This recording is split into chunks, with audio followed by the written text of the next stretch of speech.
Okay, so I'm not even gonna do an intro to this this video. I know you guys probably can't hear me when I talk. I've been looking at a lot of the comment section and say, "Oh, we can't hear the mic," but I'll probably pause it anytime I have to say something important. But links in the description box down below to this video. This looks like a really sad, like, serious thing.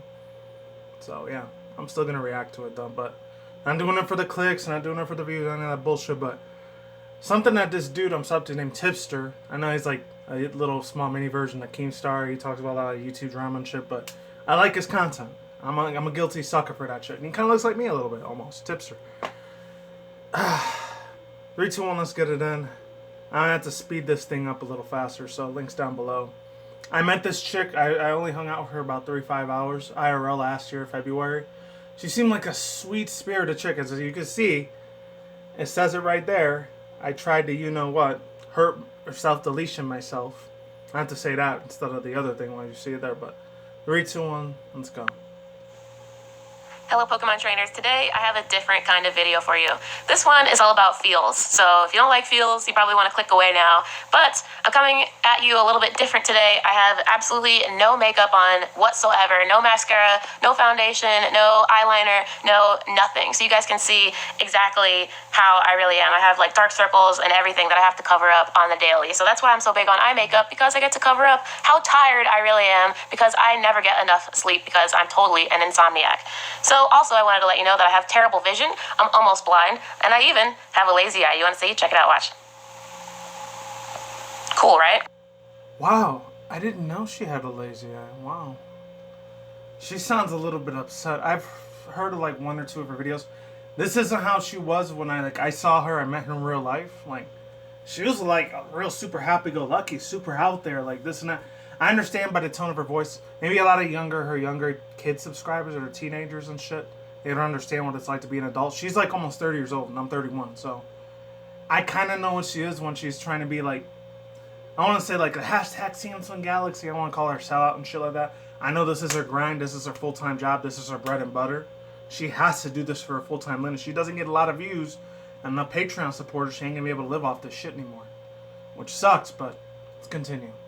So I usually wear contacts, but I have my glasses on right now because I wanted to come at you guys in my most pure form. Like, this is how I wake up every day, is looking like this. So why am I doing that? Because I wanted to show you guys that I come from this. Like, I didn't, come out of the womb with cat wing eyeliner and blue hair. I have body issues and self-esteem issues just like everybody else, and it's taken me a long time to figure out how to craft my own image to where I like it. And for me... I'm kidding, because, I used to have, like, a lot of fucking body issues. I still do. I actually lost a little bit more weight. I know you guys can't really tell, but... Look at that. It's a little bit better now, but it was a lot worse 4 years ago. And the way Pokemon Go, this is still Pokemon Go related, so I'm still going to react to it. But the way she's doing this title, hopefully she doesn't have like Shiloh, because she got exposed. That's the one that got harassed and destroyed by the original YouTube, that real piece of garbage shit Onisha motherfucker. But that's what Tipster was talking about. I'll leave the link to this video down below, and the original one to this her. Personally, it's wearing cat wing eyeliner and a lot of foundation and blue hair. So, but if, I want to emphasize to you guys that I want this video to be a source of inspiration for you guys, because I feel like a lot of people have it in their head that, oh, it must be so easy for me to be outgoing and talk to people in our society in Pokemon Go, when in reality, that's just not the case at all. I suffer from anxiety and depression and so many other things. Like I said, I've got body issues and self-esteem issues and all kinds of other things.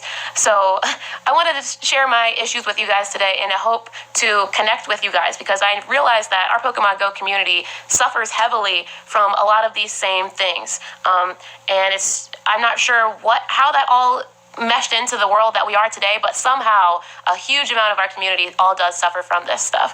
So if you're one of the lucky ones who has none of these issues, thank you so much for watching these videos. But I'm definitely, and I hope that you guys can, draw some kind of inspiration from this too, but I'm definitely really zoning in on you guys who have similar things that I have. So I just wanted to kind of relate to you guys a little bit today, kind of tell you about like where I've come from that has led me up into starting my YouTube career, and how I got here, and what I have done leading up to it, because I almost wasn't here at all. So really quick, I have to dive back into my childhood, which is how I got into Pokemon Go. I was born...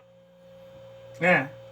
Wow, I can see that. Nobody's born perfect. I get that. I understand where she's coming from. I'm not like, I know I had to get up every single day and go to work and stuff at my hotel casino thing. Which, by the way, since this whole like thing I can't say, let's call it the Spanish alcohol drink that starts with a C, beer drink. I don't know if I say in Spanish, La Rona, but it sounds with a C. I can't say it because the algorithm still might pick it up. But yeah, I've been seeing a lot of people deal with depression and stuff, and it's starting to get empty as fuck around there, and I'm scared as hell about this shit too.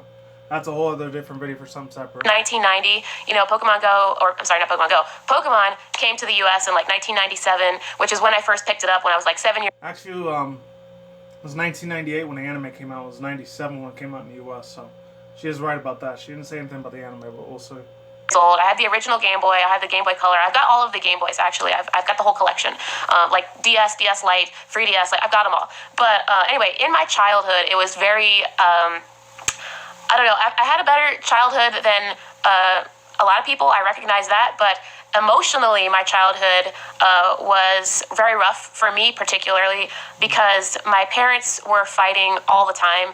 My parents did eventually get divorced when I was 10 years old. I can relate to that very, very fucking well. Like, sometimes when I'll see my parents on the weekends or once every month, like, sometimes they argue and bullshit a lot.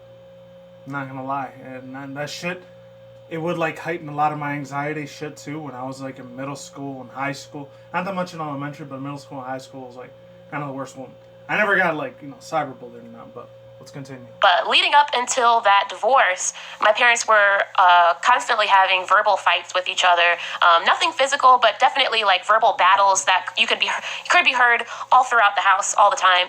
And for me, I don't like verbal assaults like that, and I don't like fighting at all now because of seeing my parents fight so much. So as a small child, being less than 10 years old, what I would do is I would go into my room and I would go under the bed with my Game Boy Color and my worm light, and I would play Pokemon on my Game Boy until basically the fight was over. So I have a lot of childhood memories of hiding. I know which one she's talking about. She used to have the worm light. I used to have that. Oh my god, I used to have the one that had the little clicker and the light too. That looks like a little mini laptop. A lot of these younger kids nowadays, they probably have no idea what I'm talking about. Unless they Google or Bing or DuckDuckGo it, or go on Yahoo and try to use that search engine. But I used to use that every single night. My parents would fight, and I used to use like that thing in the worm light. I used to do that. Oh my god. Oh, Holly. She didn't tell me anything about that. I remember she did say something about she used to have like a Game Boy Color and Game Boy Advance like pocket thing. She used to carry everything wherever she used to go when I did talk to her last year. Which is really, really cool. That was awesome stuff, but that's cool. Me and her, we had like that same upbringing. That's awesome. Let's move on. Underneath of the bed with my Game Boy playing Pokemon, just by the light of the worm light. And that really saved me in my childhood from being a depressed child, honestly. And so Pokemon really was my savior for my entire childhood. I continued to play Pokemon whenever something negative would happen, and that would continue into middle school and high school. Whenever people would pick on me, whenever people would bully me, which happened all the time. I have lots of fond memories of being bullied in middle school. So whenever that would happen, I would just go home and I would play Pokemon and like drown it all out. So Pokemon was like my escape into another world because I didn't like the world that I lived in. So then I went to high school and I still was having trouble connecting with people because I didn't trust anyone and I had a hard time making friends. I really didn't have very many friends in high school. I probably had like 3 or 4 friends. But even in my mind, even if they thought that they were my friend, I still never firmly believed that they were my friends. And I still struggle with this today that like if somebody says they're my friend, I just don't believe you. I have that problem still today. So I'm still working through that. And yes, don't worry, I'm seeing a therapist. So yes, I'm working through all these issues now. But anyway, so in high school, I met a guy that told me that he loved me. And to me, that was like, oh my God, somebody actually loves me. I can't believe it. So I dated him for a couple years. And then I went to college. And in my second year of college, he was like, you know what? I feel like I want to join the military active duty. And, if you love me back, then we'll get married. And I did love him back. So we did get married. So I got married at 19 years old to my high school sweetheart. Yeah, there was one point in my life, like after the 2 years I did community college, I was thinking about joining the military. I wasn't. So one of my friends did. I got a lot of mad respect and, you know, beautiful like common courtesy to that person. Definitely do, for damn sure. And when I joined the military, thank you very much for your freaking services. Let's go. Because I felt like I was so in love with him. Even though I do disagree with the war and battles and all that shit, and third world countries getting hurt and all that, but let's move on. And then, we got married and we got stationed at Fort Hood, Texas, and he was active duty there, and he kind of, like, I don't know, didn't really like pay me much attention after that. So being at Fort Hood, Texas, I was not in college anymore, and being in the Army was actually always a dream of mine too. But my parents wouldn't let me join the Army. They said they wanted me to go to college instead. And since my husband basically kind of like took me out of college to be his Army wife, which I was totally consenting to at the time. It's not all on him. It takes two people to tango. It was also my idea and decision. So since I wasn't in college anymore, I decided to join the Army myself. And while I was in the Army for 3 years, and I was stationed in Afghanistan for 9 months. And I just have to tell you that my entire Army experience was actually extremely lonely. It was completely isolating because I was a female, and guys didn't want to hang out with me because either they had a wife and like the wife would get jealous or something, or it was my own insecurities and I couldn't hang out with a guy. Creepy. It was multiple things, but it was definitely isolating and lonely. And it was even worse when we got deployed, and I was the only female in an all-male infantry unit. Yes, I wasn't infantry. I was signal, so I was computers. I was repairing all their computers. I was basically like the help desk for them. But I got stationed with an all-male infantry unit in Afghanistan, and it was terrible for me mentally. Not to mention physically as well, because I did get sexually assaulted. Not by anybody in the military. It was by an Afghan local who assaulted me. That's definitely nothing to fuck around with. That's very, very scary shit. Thank God none of that shit ever happened to me. Like when I was in community college, at least. So, tell I'm a very, very big fucking heavyset dude. So nobody is going to do that shit unless they have a certain, weapon on them. Then they probably could do that. But thank God in the 31 years I've lived on this earth, that's never happened. Let's move on. That was a whole thing. But also... Holy shit, I really hope to God she isn't making this up. I really hope not. I really hope she's being honest with this shit. I mean, I feel bad for her. That shit had to happen. Really did. I even remember in real life when I told her when she goes out to Brazil next time, be very, very cautious and be very aware. Even though I never went to Brazil myself, the closest two places I went to there was like Tijuana and Mexico, and I think El Salvador one time too. And I was in my teens at the time. It was scary ass, dangerous place we were going to. We weren't going to nice little suburban tourist areas too. I told her to be very safe and very cautious when it goes out into like different countries of the world. Cause I was like very, very like, and lucky I got to give her a hug and shit, which was awesome. But, man, I can't even imagine the fucking pain she had to go through there. And there was nobody in the military, but still, it's fucked up. But I did experience lots of sexual harassment throughout my military career. So sexual harassment is very terrible in the military. So, that kind of like is an unfortunate thing, but that's a whole nother video that I'm probably never going to make. So anyway, sexual harassment. So then, but while I was stationed in Afghanistan, I was extremely lonely. I basically isolated myself because I didn't feel comfortable with any of the guys. And so that was basically like 9 months that I was completely by myself. There was other people on the base, but I wasn't talking to them. So that was 9 months where I was completely isolated. And then I came back home and I found my husband, who hadn't talked to me at all during the deployment. I still don't know exactly to this day why he stopped talking to me, but I think he lost connection with me. Basically, once I joined the military, he stopped kind of caring about me. So I fell out of love with him. So it was about a year after we got back from deployment. In 2015, we finally got divorced, and it was over. So, my heart was broken. But before we got the divorce, while I was in Fort Wainwright, Alaska, stationed with him up in Alaska, Alaska has 24 hours of nighttime sometimes in the winter. So Alaska's kind of weird like that. So I was... That's gotta suck. Being super depressed like that in the winter, I couldn't even handle that shit. I probably would have self-deleted myself too. There were times. I've said this in a few of my videos in the past, especially in middle school and high school. I wanted to self-delete myself. I wanted to hurt myself and never freaking run away have to deal with the bullshit fucking problems of this goddamn world sometimes. I know how that shit is like. Holly, I feel you on that. I can relate to you on so many fucking levels of that shit, man. I feel like I don't think she's making this shit. I know she feels she's dead ass serious with this shit. Let's move on. I'm glad she's seeing a therapist and psychiatrist too. Sometimes that does really, really help. Mental illness is a very, very huge ass fucking problem. Not just this whole country, this whole damn world. Let's move on.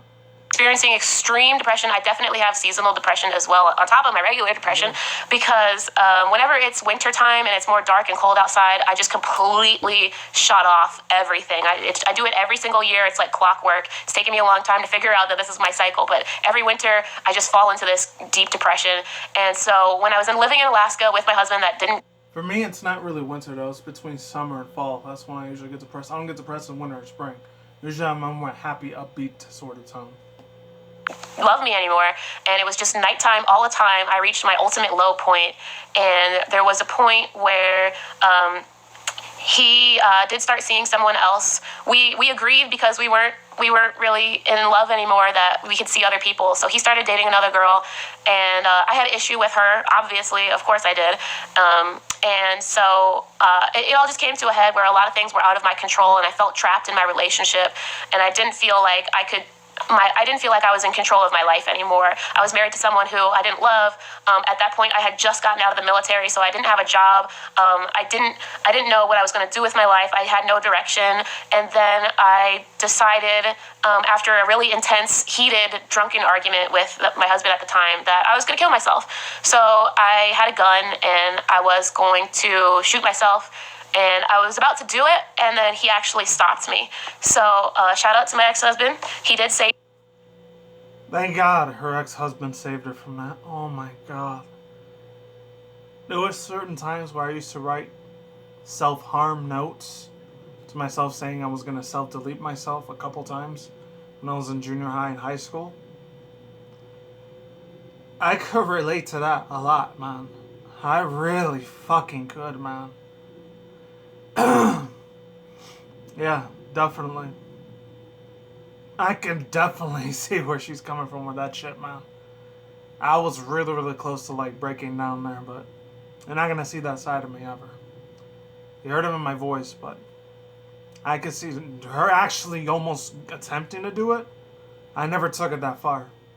Let's move on. Me, and he called the cops on me, and the cops had to come over and like secure all of our guns and everything.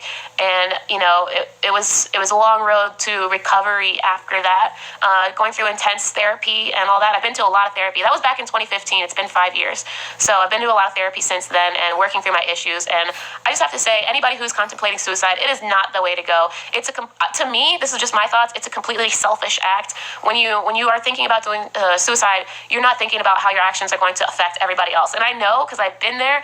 When you're in that state of mind, you have tunnel vision, and all you can think about when you're that suicidal is that you're just in pain and you want it to end and you don't want any more of anything. But it's tunnel vision, and if you're in that tunnel vision, you have to start seeing a therapist and talk to people to open your worldview up and realize that there are people right next to you that care about you, that don't want you to die, and are here for you. So it's trust me, guys, if you've never been to that point, which I hope most of you haven't, but I'm sure someone who's watching this has, it's almost the point of no return when you're that suicidal. But there is a point of return, and you just have to let people into your life and open up to people. So after that happened, we got divorced because I realized clearly this was not the relationship that I signed up for.